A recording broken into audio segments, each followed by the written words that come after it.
If you have been brought up in India, you'd know one term which is used most loosely is FIR. From the shopkeepers in your local market to the big media houses, from tenants to landlords or even brothers disputing a will, the easiest respite is to threaten the other person. Most common one being threat against lodging a FIR. So, what exactly is it? Where and when and by whom can it be filed? What do I do if an officer refuses to lodge my report? These questions loom large in your minds as a fresh entrant to a law school, or if you're a non-law student and unfortunately have to face situation involving such threats. Hello everyone, welcome to my channel. So, the first information report or the FIR, as the name suggests, is the first information provided regarding commission of a cognizable offense, means an offense in which a police may arrest a person without a warrant by the victim without himself or anyone on behalf of the victim. It can be made orally or in writing, which is then recorded by the officer in charge of a police station. Such information can also be given via telephone, letter, or an email. If the informant so desires, he can also file an EFIR on the online portal of the concerned state. The Criminal Procedure Code 1973, however, does not provide any definition for the term FIR. It only lays down the manner in which the FIR has to be recorded. The object of registering a FIR is nothing but to simply set the investigation machinery rolling. However, it should be kept in mind that the information is authentic and not mere hearsay. So, how do you file a FIR? According to the provisions of Criminal Procedure Code, an FIR is given under Section 154, which mandates the fulfillment of the following checklist. That is, the information, if given orally, should be written down by the officer under directions of the informant, and it must be recorded in a diary authorized by the state government. The written information should be read over to the informant, and he must endorse his signature on the report. Informant's refusal to sign the FIR will attract punishment prescribed under Section 180 of the IPC. Then a copy of FIR is to be provided to the informant free of cost. Now there are some special conditions. Number 1, if the informant is temporarily or permanently disabled, it is to the onus of the police officer to record the FIR at his residence.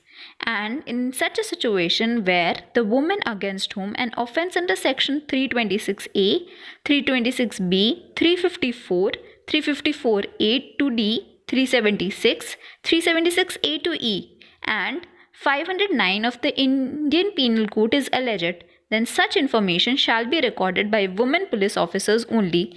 Now, these sections deal with offences like voluntary causing grievous hurt by use of acid, assault on women with intent to disrobe, sexual harassment, voyeurism, stalking, rape, etc.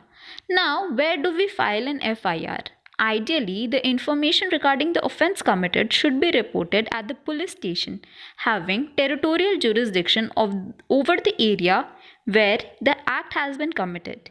In case you are not able to report it at the jurisdictional police, you may report it at any other police station, and the officer in charge shall record the information in the form of 0 FIR. He will record the information, register it with a 0 serial number, and immediately transfer it to the concerned jurisdiction for necessary action.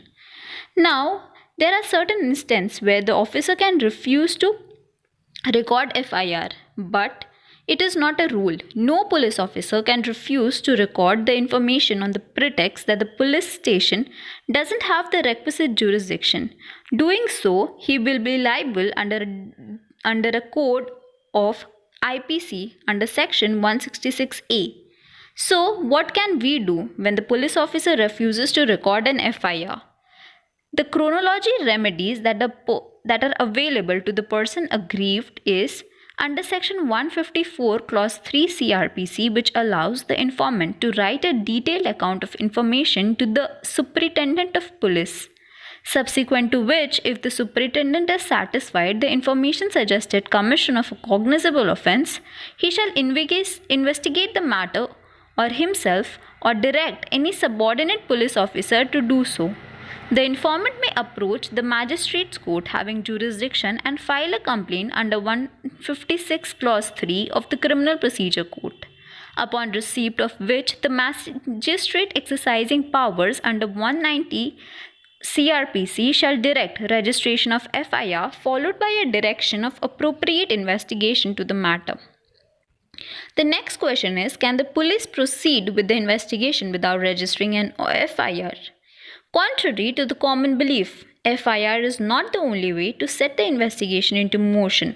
Section 157 of CRPC lays down that if an officer in charge of a police station suspects commission of a cognizable offence, which he is empowered to investigate, may after sending a report to the magistrate commence an investigation all by himself or direct any subordinate officer to do so.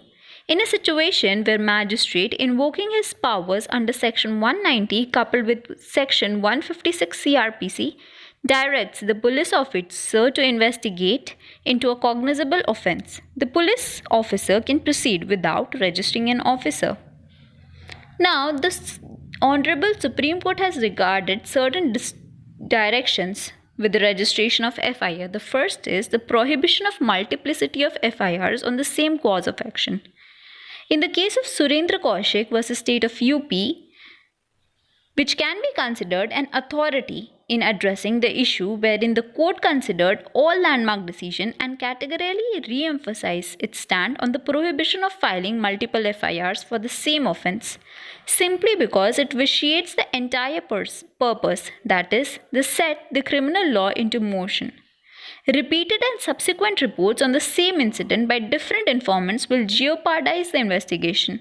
Filing of multiple FIRs can only be allowed if the later informer accounts for a completely different version of the alleged instance. Now, the necessity for conducting a preliminary inquiry before recording an FIR. In the landmark judgment of Lalita Kumari versus Government of UP, wherein the Apex Court, while giving an extended meaning to the provisions of CRPC, categorically held that it is mandatory under Section 154 to register a FIR without conducting a preliminary inquiry if a person reports the commission of cognizable offence. The question of preliminary inquiry only arises when it is not clear that the offence reported is cognizable or not. In that case, inquiry should be conducted within a week and FIR must be registered if sufficient material about commission of a cognizable offence is available. A copy of FIR should be provided to the informant at the earliest. If the report concludes otherwise and suggests closing of complaint, reason for doing so shall be recorded in writing.